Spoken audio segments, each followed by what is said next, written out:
chers Camerounais, mes chers compatriotes, le septennat qui vient de commencer devrait être décisif pour notre pays. Il pourrait même être l'un des moments les plus importants de notre histoire depuis notre indépendance. Je m'explique. Au cours du demi-siècle qui vient de s'écouler, nous avons édifié progressivement des institutions démocratiques. Nous nous sommes efforcés d'établir la sécurité sur l'ensemble de notre territoire. Nous avons tout fait pour passer d'un modèle économique obsolète à un système plus moderne et plus conforme à notre intérêt national. Il s'agissait bien entendu d'une œuvre de longue haleine.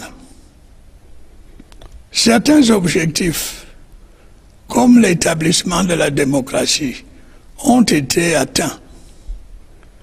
Ceux qui concernaient la sécurité ne l'ont été qu'en partie, en raison de fortes menaces intérieures et extérieures. D'autres, enfin, les plus ambitieux, parce qu'ils visaient la transformation de notre société, ont été patiemment mis en chantier. Des difficultés imprévues ont compliqué notre tâche. Dans les années 80, la forte détérioration des termes de l'échange a compromis notre marche en avant. 10 ans plus tard, la crise économique et financière mondiale a brisé notre élan et ralenti notre croissance. Plus récemment, la baisse des coûts du pétrole et des matières premières a eu le même effet. Mais nous n'avons pas baissé les bras. Face à l'adversité, nous avons élaboré une stratégie de développement articulée en 3 temps. Les grandes ambitions, les grandes réalisations et les grandes opportunités.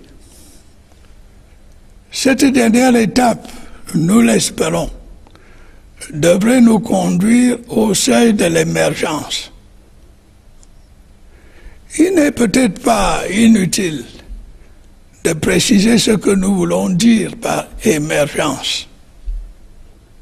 De façon générale, le terme s'applique à un changement de situation dans le sens d'une amélioration.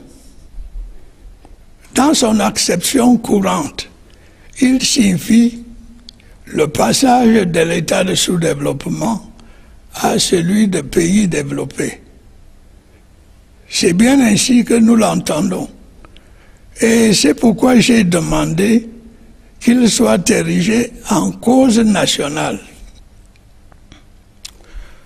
Je crois que les prochaines années seront déterminantes pour atteindre cet objectif. Il nous faudra pour cela nous atteler à 3 tâches fondamentales. Rétablir la sécurité, conforter notre croissance économique et améliorer sensiblement les conditions de vie des Camerounais. La sécurité étant la condition sine qua non de la paix civile et du progrès économique et social, elle devra avoir la priorité. La situation étant stabilisée à l'extrême nord et sous contrôle à notre frontière orientale, c'est le contexte qui prévaut dans les régions du nord-ouest et du sud-ouest qui retiendra l'essentiel de mon attention. J'ai eu récemment l'occasion de m'exprimer sur les problèmes qui les concernent J'ai dit, et je le confirme, que j'éprouve la plus grande sollicitude envers les populations de ces deux régions. Je suis très sensible à leurs inquiétudes concernant leur sécurité et à leurs aspirations touchant le retour au calme et à une vie sociale normale. Si l'appel à déposer les armes que j'ai lancé aux entrepreneurs de guerre reste sans réponse, les forces de défense et de sécurité recevront instruction de les neutraliser. Je suis bien conscient en effet de la désolation que ces insurgés infligent aux populations de ces régions. Cette situation ne peut plus durer.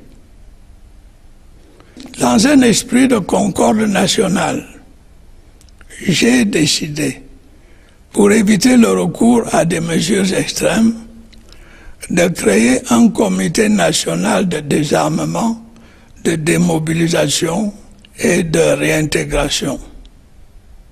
Cet organisme, placé sous l'autorité du Premier ministre, aura pour mission d'organiser, d'encadrer et de gérer le désarmement, la démobilisation et la réintégration des ex-combattants de Boko Haram et des groupes armés du nord-ouest et sud-ouest désireux de répondre favorablement à l'offre de paix qui leur a été faite.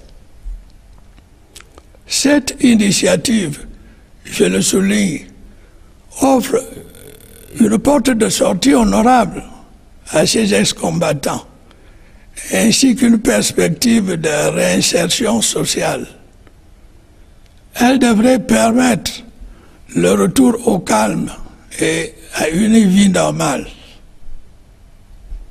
D'autre part, des mesures seront prises dans les meilleurs délais possibles pour accorder aux collectivités territoriales de notre pays les compétences qui leur permettront de prendre une plus large part dans la gestion des affaires locales.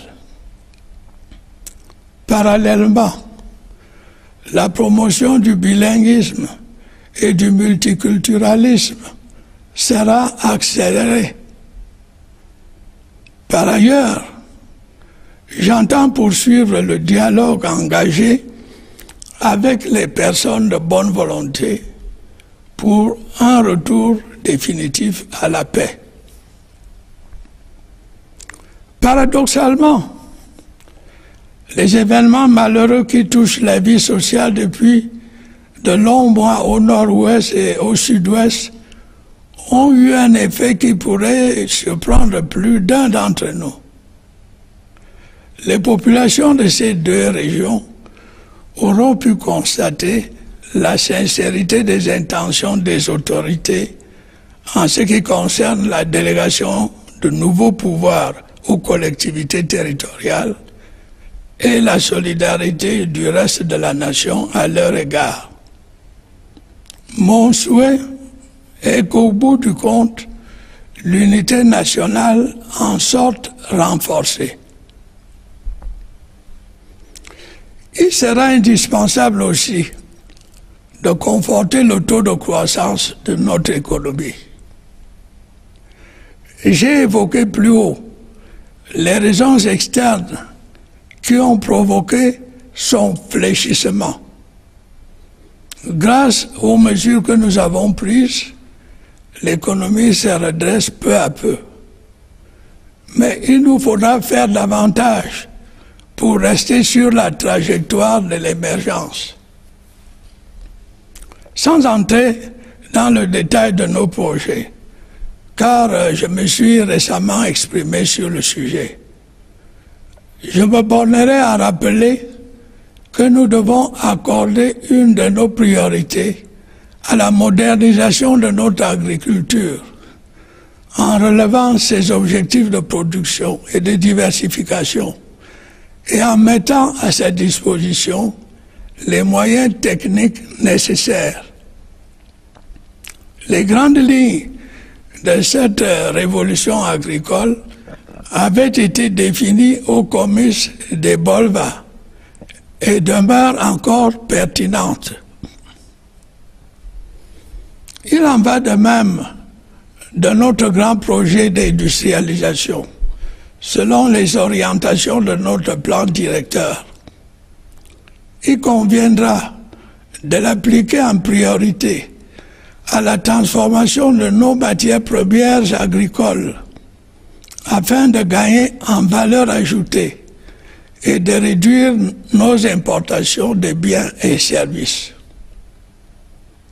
Nous continuerons à doter notre pays d'infrastructures d'énergie, à la fois pour répondre aux besoins de notre agro-industrie et de nos différents secteurs industriels, ainsi que pour satisfaire les demandes de nos populations. Aux barrages hydroélectriques s'ajouteront aussi des centrales solaires destinées à l'électrification des zones rurales. Les efforts considérables qui ont été déjà faits pour développer nos infrastructures de transport, routes, autoroutes, ports, aéroports, seront poursuivis au bénéfice de notre économie et de la mobilité de nos compatriotes. Par ailleurs, en concluant avec le FMI en 2017, un programme économique et financier appuyé sur une facilité élargie de crédit, nous nous sommes engagés à poursuivre la mise en œuvre de nos réformes structurelles, à maintenir notre équilibre budgétaire et à veiller à la soutenabilité de notre dette extérieure. C'est dans ce cadre que nous devons assurer le financement de nos grands projets. Pour cela, il nous faudra désormais faire davantage appel aux institutions financières qui pratiquent des taux concessionnels plus accessibles. D'autre part, il est inadmissible que la maturation de nos projets prenne beaucoup plus de temps que dans les pays de niveau comparable. Ces délais devront être abrégés. Certains de nos problèmes tiennent au fait que les structures de notre économie nous rendent très dépendants de l'extérieur et en particulier des cours de nos produits de base. J'ai souvent dit que nous sommes en situation de produire une grande partie de ce que nous importons, qu'il s'agisse de produits d'origine agricole ou industrielle. Il faudra absolument en tenir compte. La montée du protectionnisme ne nous laisse guère le choix.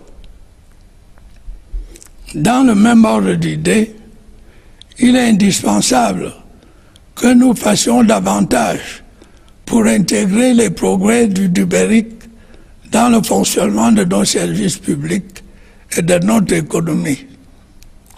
La société digitale qui s'annonce n'attendra pas les retardataires. Une fois notre sécurité rétablie et notre croissance relancée, il nous reste à donner à notre démocratie la dimension sociale qui doit être la sienne. Au cours des dernières décennies, des progrès notables ont déjà été réalisés en ce sens. Il conviendra de redoubler d'efforts pour construire une société garantissant l'égalité des chances et des conditions de vie honorables pour l'ensemble de la population. Nous continuerons donc à étendre un système éducatif de qualité à tous les niveaux en mettant l'accent sur la professionnalisation, à multiplier les centres de santé, à compléter notre réseau d'hôpitaux de référence et à financer notre régime de sécurité sociale, à résoudre le problème lancinant de l'habitat social, à améliorer encore plus l'accès à l'eau potable et à l'électricité, y compris dans les zones rurales, et enfin à promouvoir le rôle des femmes et des jeunes dans notre société.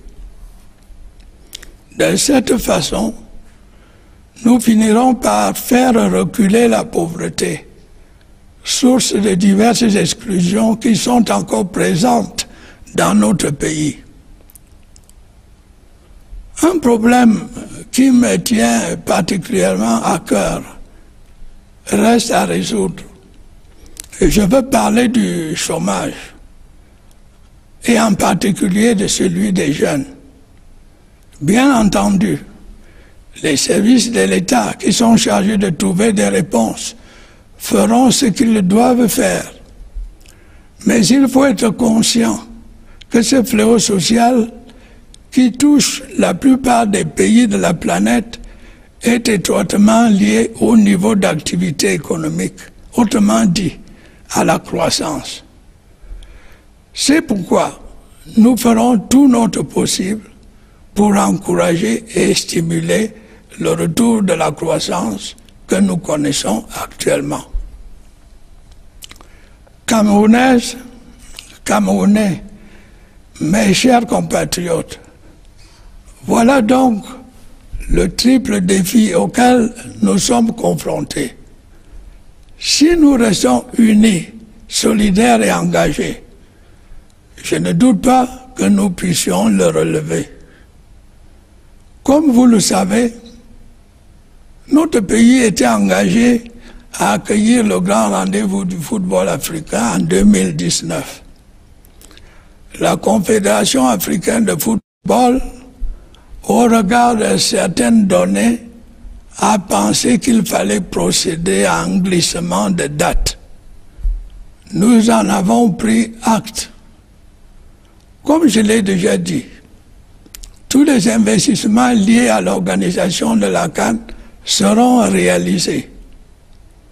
J'ai saisi cette occasion pour vous demander de rester mobilisés afin qu'à terme, la modernisation de nos infrastructures routières, ferroviaires, hospitalières et sportives liées à ce grand événement se concrétise. Notre pays le mérite bien. Mes chers compatriotes, en ces temps difficiles, croyez-moi, je consacre toute ma force et toute mon expérience au service de la paix, de l'unité et du progrès de notre cher et beau pays. Je compte sur chacun de vous pour m'y aider. Bonne et heureuse année 2019 à vous tous. Vive la République, vive le Cameroun.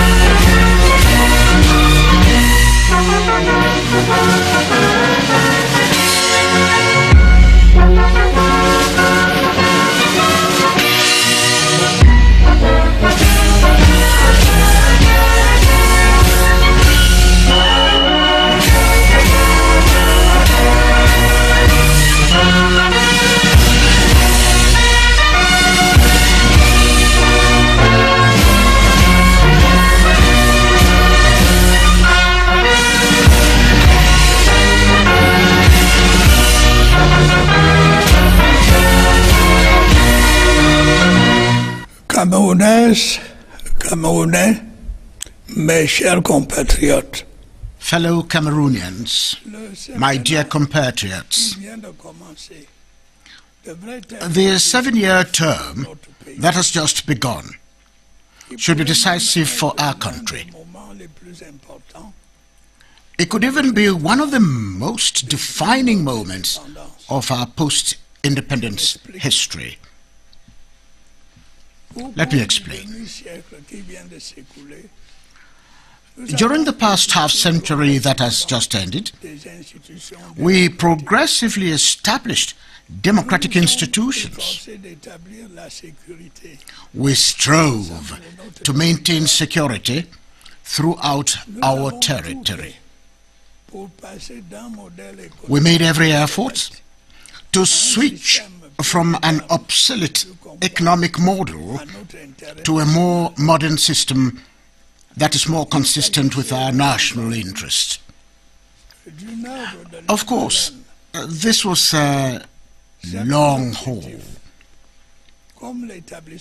Some objectives, such as the establishment of democracy, were achieved.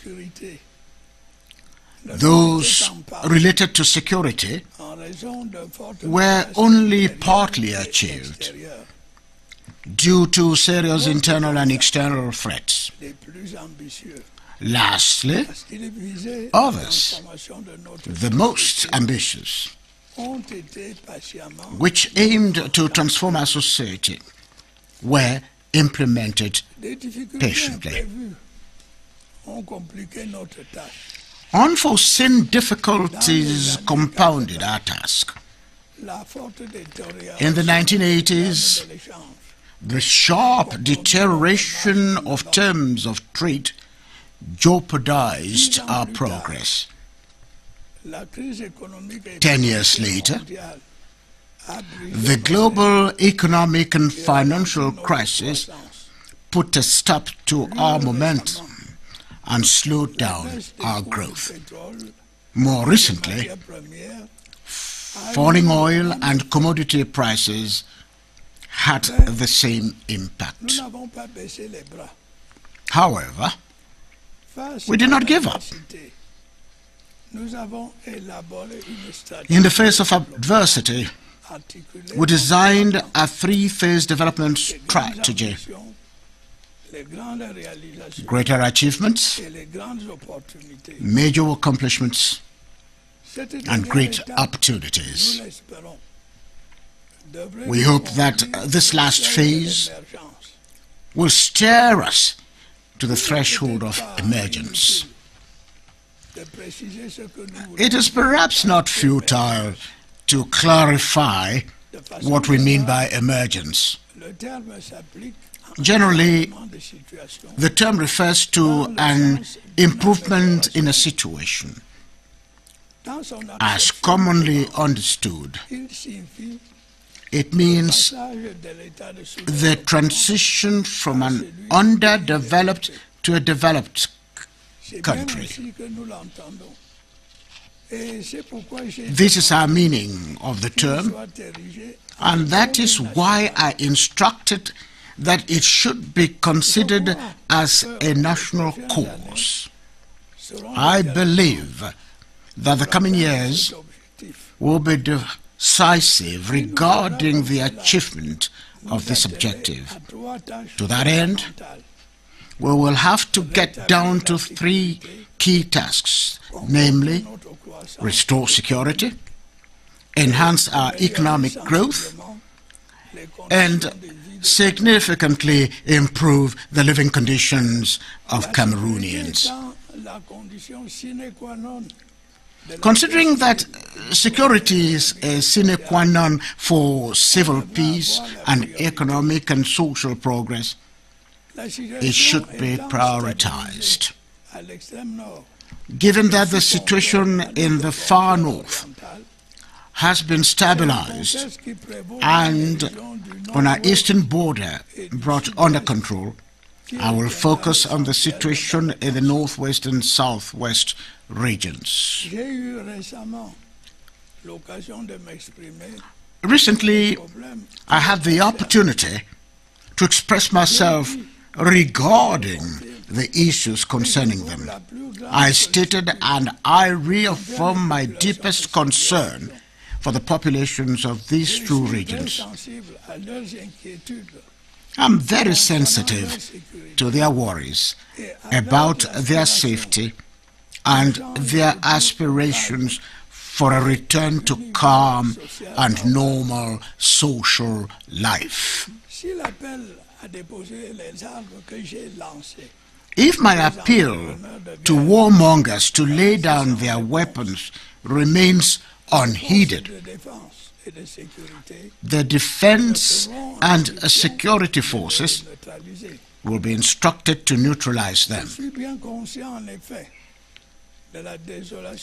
I am well aware of the distress these rebels are causing the population of these regions.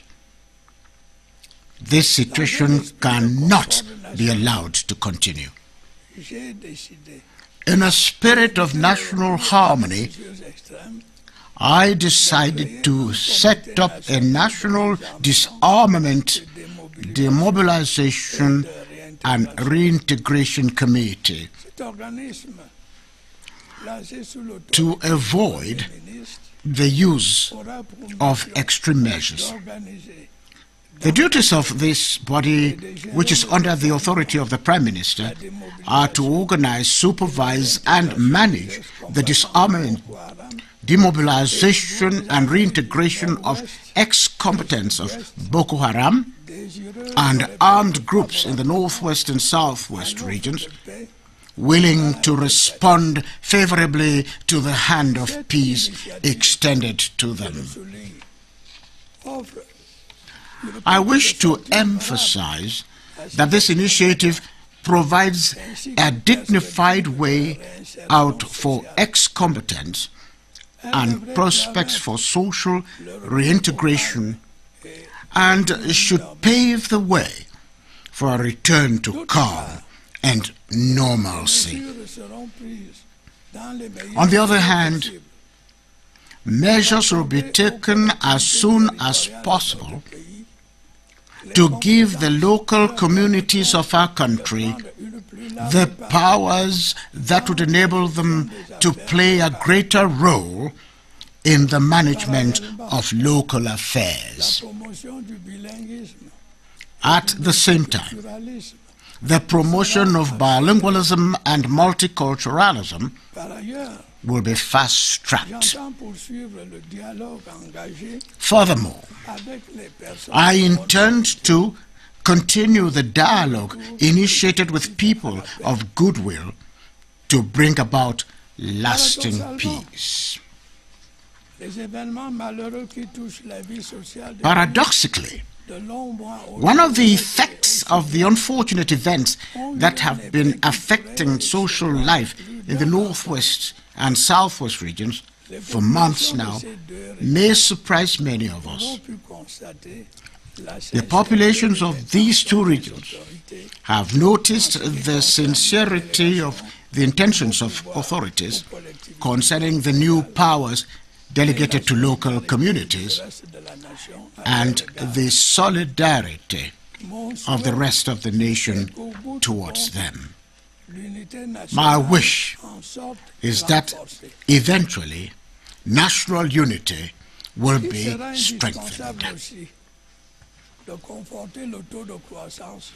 It will also be necessary to accelerate the growth rate of our economy. Earlier on, I mentioned the external factors that slowed down our economic growth. Our economy is gradually recovering thanks to the measures we have taken. However, we will have to redouble our efforts to stay on the path of emergence. Without going into details of our projects, which I talked about recently, I would like to simply recall that one of our priorities should be the modernization of our agriculture by meeting its production and diversification targets and providing it with the required technical resources. The broad outline of this agricultural revolution was defined at the Ebolowa Agricultural Show and is still relevant. The same is true for our major industrialization projects, which should be implemented in line with the orientations of our master plan. Its priority should be the processing of our agricultural commodities to give them value added and reduce our imports of goods and services. We will continue to provide our country with energy infrastructure to meet the needs of our agro-industry and various industrial sectors, as well as the demands of our people.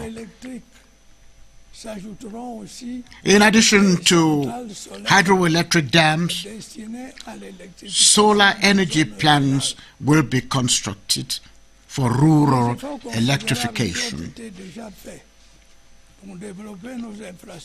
The remarkable efforts that have already been made to develop our transport infrastructure, that is the roads, motorways, ports and airports, will be continued to boost our economy and ease the mobility of our compatriots. Furthermore, by concluding an economic and financial arrangement with the International Monetary Fund in 2017 under the Extended Credit Facility, we undertook to pursue the implementation of our structural reforms, maintain our fiscal balance, and ensure the sustainability of our external debt. It is against this backdrop that we will have to finance our major projects. To that end, we will need to increasingly resort to financial institutions that apply more accessible concessional lending rates. It is inadmissible that our projects should take much more time to mature than the countries of a comparable level of development. Maturation periods of time should be reduced. Some of our problems stem from the fact that the structures of our economy make us to depend heavily on the external world, especially the prices of our commodities. I have often said that we are in a position to produce most of what we import, be it agricultural or industrial products. It is absolutely necessary to take this into account. We have no choice in the face of growing protectionism. In the same vein, it is necessary for us to do more to incorporate digital progress into the functioning of our public services and our economy. The developing digital society will not wait for laggards.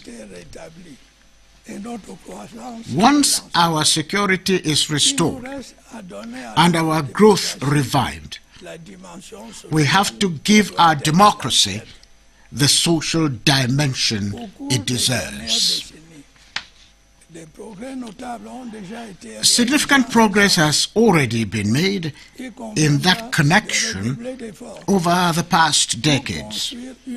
More effort will be required to build a society that ensures equal opportunity and decent living conditions for the entire population. We will therefore continue to extend a system of quality education at all levels by focusing on professionalism, build more health centers, extend our network of referral hospitals, and finance our social security schemes.